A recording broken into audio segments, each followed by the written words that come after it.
Well, it is a story of a woman whose perfectly imperfect life made her who and what she is today. This is the story of a strong woman, Muniba Mazari, whose life and motivational speeches has inspired many. Here is one among them. Well, it is a story of a woman whose perfectly imperfect life made her who and what she is today. It's the story of a woman who, in pursuit of her dreams and aspirations, made other people realize. It's the story of a woman who made people realize that sometimes problems are not too big. We are too small because we cannot handle them. So I am here and I'm going to share the story of that woman. That is my story. The story of gratitude. Those incidents break you, deform you, but they mold you into the best version of you. And the same thing happened to me. And I'm going to share what exactly happened to me. I was 18 years old when I got married. And this thing I'm sharing for the very first time on an international level. I was 18 years old when I got married. I belonged to a very conservative family, a Baloch family, where good daughters never say no to their parents. My father wanted me to get married. And all I said was, if that makes you happy, I'll say yes. And of course, it was never a happy marriage. Just about after 2 years of getting married, about 9 years ago, I met a car accident. Somehow my husband fell asleep and the car fell in the ditch. He managed to jump out, saved himself. I'm happy for him.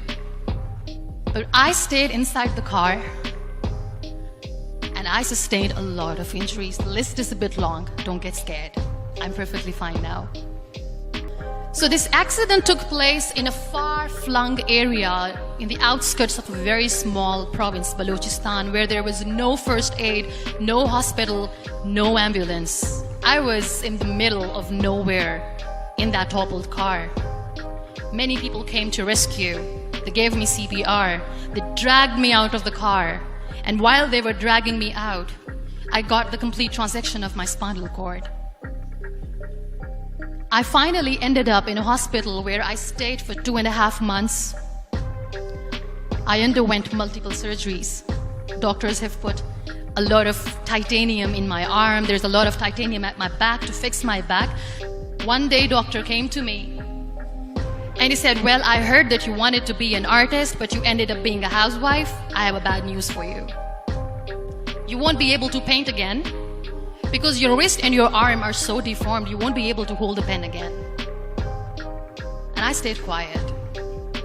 Next day, doctor came to me and said, your spine injury is so bad, you won't be able to walk again. I took a deep breath and I said, it's all right. The next day, doctor came to me and said, because of your spine injury and the fixation that you have in your back, you won't be able to give birth to a child again. That day, I was devastated. I still remember, I asked my mother, why me? And that is where I started to question my existence. Why am I even alive? What's the point of living? I cannot walk, I cannot paint, fine, I cannot be a mother. And we have this thing in our heads, being women, that we are incomplete without having children. I am going to be an incomplete woman for the rest of my life. What's the point? People are scared. They think I will get divorced. What is going to happen to me? Why me? Why am I alive? We all try to chase this tunnel. We all do this because we see light in the end of the tunnel, which keeps us going. My mother said to me, this too shall pass. God has a greater plan for you. I don't know what it is, but He surely has. So what kept me going was, one day I asked my brothers, I know I have a deformed hand, but I'm tired of looking at these white walls in the hospital. Bring me some colors, bring me some small canvas. I want to paint.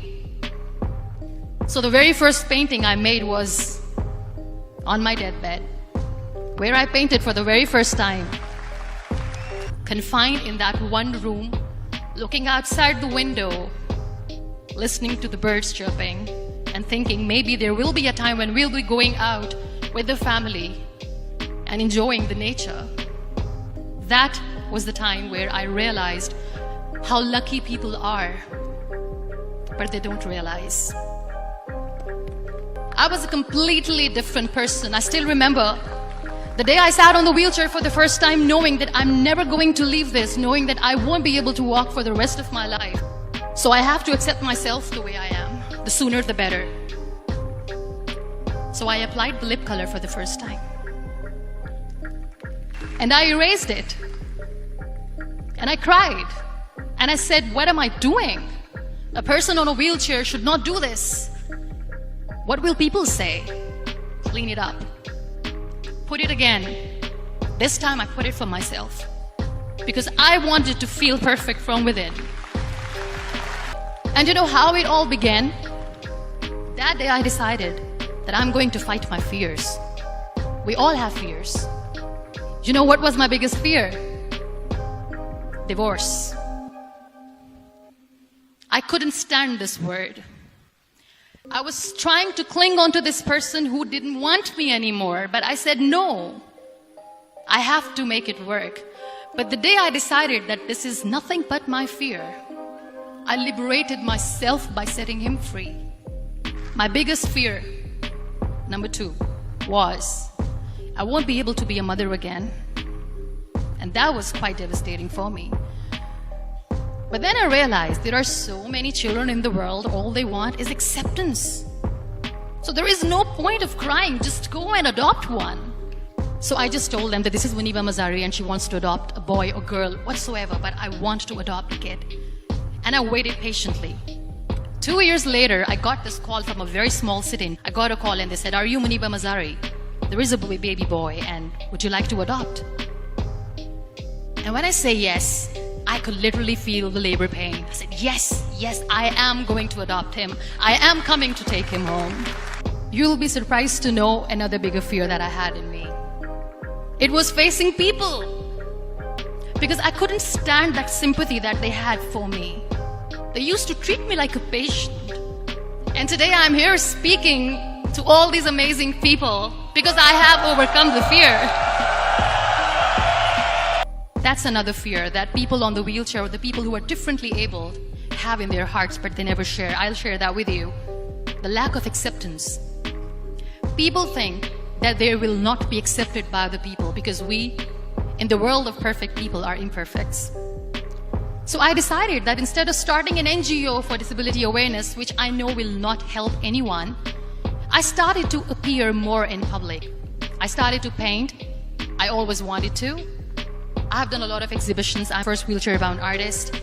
I have done a lot of modeling campaigns, different campaigns for brands like Tony and Guy. I have done some really funny, breaking the barriers kind of modeling. There was this one by the name Clown Town where I became a clown because I know that clowns have hearts too.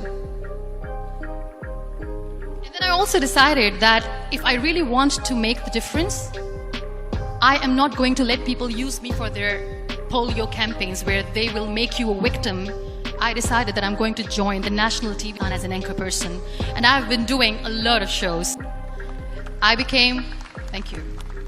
I became the National Goodwill Ambassador for UN Women. And now I speak for the rights of women, children. We talk about inclusion, diversity, gender equality, which is a must. I was featured in BBC 100 Women for 2015. I'm one of the Forbes 30 under 30 for 2016. Always remember one thing. On the road to success, there is always we, not me. Do not think that you alone can achieve things. No. No matter how much I say that I couldn't find a hero, so I became one, I still want to recognize those 3 people in my life who literally changed my life completely, and I get inspiration from them every single day. Many people know about the terrorist attack. We have lost many people. And I'm sharing this with a very heavy heart because we actually have lost a lot of people. Where these terrorists entered in an examination hall and they killed our children. My real life hero was the proctor who was taking care of the students, was keeping an eye on the students. Those barbarians shot him and he fell down. And when I saw Walid Khan coming on the wheelchair for the first time in front of me, his face was all deformed. And I kept thinking, what should I say? That everything is going to be all right? No, nothing is all right. And while I was juggling with the words, what to say, what not to say, this beautiful child, Walid Khan, came to me and he said, "Are you Muniba Mazari?" I said, "Yes." He said, "Baji, let's take a selfie." He was in a very bad shape that time. And that is where I realized that when I was thinking too much about his deformities, he's happy with himself. He doesn't even care. Another real life hero, of course, my son. His name is Nile, N-I-L-E, River Nile. I learned so much from this kid. The first and foremost thing is patience. How to be patient when you know that your mother cannot walk, when you know that your mother is different from the other women, when you know that your mother cannot go out and play with you. How to stay calm. He loves football. And when we got the very first football, he was 4 years old. He was super excited. I still remember he came in the room and he said, "Mom, let's play football." And he kept the ball in my feet. And he said, "Let's kick it." And that day I felt disabled. I said, "I cannot kick the ball." And I was down with the same face. He looked at me and he said, "Well, that's all right. Your legs are not working, but your hands do. Let's play catch the ball." You know what? That day he made me realize that when you think your glass is half empty, come on, your glass is half full. It's all in here and here. Last but not least, the woman who made me realize that heroes have no gender. The woman who believed in me even when I was completely at the verge of despair, where everybody left, she was there. And every time I looked at her, without saying anything, she used to look at me and said, "This too shall pass. God has a bigger plan. And one day you will say that, oh my God, that is why God has chosen me." She never cried in front of me. She has always said that there will be haters, there will be naysayers, there will be disbelievers, and then there will be you proving them wrong. My mother, whatever I am today, I'm nothing without her. I'm nothing without her. Thank you, Mama. I wish you were here. Thank you for making me who I am today. We have this thing in minds. We call it perfection. We want everything perfect. We want ourselves to be perfect. There is this image in our head about everything. Perfect life, perfect relationships, perfect career, perfect amount of money that we need to earn no matter what. Nothing is perfect in this world. We all are perfectly imperfect, and that is perfectly all right. That's all right. Those people who tell you how to look perfect, even those people are imperfect. Trying to fight this fear of looking imperfect. In all those imperfections, you have to listen to your heart. You don't have to look good for people. You don't have to be perfect just because other people want you to be perfect. If your soul is perfect from within, that's all right. This is all what you want. This is all what you need to be. Our society has made very weird kind of norms to look perfect and great. For men, it's different. For women, it's different. We think too much about what people say. We listen to ourselves too little. You know what makes you perfect? When you make someone smile. You know what makes you perfect? When you try to do something good for the people around you. You know what makes you perfect? When you feel someone's pain. And how beautiful pain is that it connects you with people. No other medium can connect you with others but pain. I work for children. Being the head of CSR for a company, we conduct medical camps in far-flung areas. And I also work for the beautiful people. We call them third gender. The transgender community. You know what connects me with them? All my imperfections. When I go and I hug them, they never judge me. So how beautiful these imperfections are, that because of these imperfections you can connect with people. Then why are we all running after being perfect? What's the point? Real happiness lies in gratitude. So be grateful, be alive, and live every moment. Thank you so much, everyone. Thank you.